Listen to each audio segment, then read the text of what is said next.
हत्येच्या घटनेनं जळगाव हादरलंय। कानसवाडाच्या माजी उपसरपंचाची निर्घृणपणे हत्या करण्यात आली आहे। माजी उपसरपंच युवराज कोळींची धारधार शस्त्रानं भोसकून हत्या करण्यात आली आहे। युवराज कोळी हे शिवसेनेचे माजी उपसरपंच होते।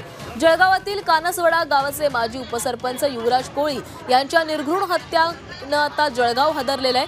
माजी उपसरपंचाच्या हत्येनं परिसरात खळबळ उडाली आहे। युवराज कोळी हे शिवसेनेचे माजी उपसरपंच असल्याची माहिती गावकऱ्यांनी दिली आहे आणि गावातीलच 3 जणांनी सकाळी 8 वाजेच्या सुमारास युवराज कोळी यांच्यावर हल्ला केल्याची माहिती मिळते। आणि या संदर्भात अधिकची माहिती घेणार आहोत आमचे प्रतिनिधी वाल्मिक जोशी यांच्याकडून। वाल्मिक, या हत्येनं जळगाव हादरलेला आहे। हा हल्ला नेमका कुठे करण्यात आलेला होता आणि कुणाकडून हा हल्ला झाला, काय माहिती मिळाली आहे? निश्चितच बघायला गेला जळगाव जिल्ह्यातील नशिराबाद या ठिकाणी कानसवाडी म्हणून गाव आहे। या ठिकाणी माजी उपसरपंच जे होते युवराज कोळी यांची आज सकाळी निर्घृण हत्या केलेली आहे। मिळालेल्या सूत्रांच्या माहिती अनुसार हा जुन्या वादातून हा हत्या झाल्याची माहिती मिळते।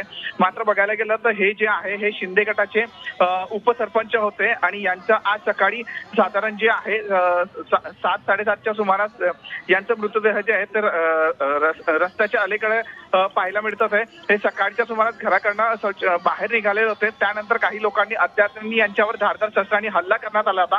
हल्लेखोरांचे जे होते चेहरे वगैरे भांडले होते अशी सूत्रांकडून माहिती मिळालेली आहे। मात्र यांच्यावर धारदार शस्त्राने 1-2 नाही तर सुमारे 4 ते 5 लोकांनी हल्ला केलेला आणि त्याच ठिकाणी यांचा मृत्यू झालेला आहे। नातेवाईक जे होते यांनी ही घटना माहिती पडताच ठिकाणी नक्कीच वाल्मिक, त्या निर्घृण हत्येनं संपूर्ण जळगाव हादरलेला आहे आणि आरोपींना तात्काळ अटक करण्यात यावी अशी मागणी देखील केली जाते। धन्यवाद तुम्ही दिलेल्या माहितीसाठी।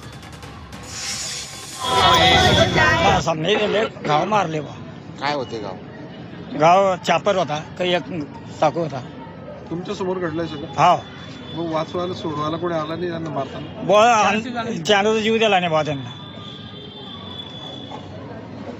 किती जणांनी मारला? 3 जणांना। तू बोलतो का कारण काही समोर आहे त्याच्यामध्ये कशामुळे मारला असं? हे वादविवादच असेल भाऊ त्यांचा, काही जेवणाला जायला होता हॉटेलमध्ये, त्यांनी संध्याकाळी पानगळ होती त्यांची। राजकीय काही वाद? नाही।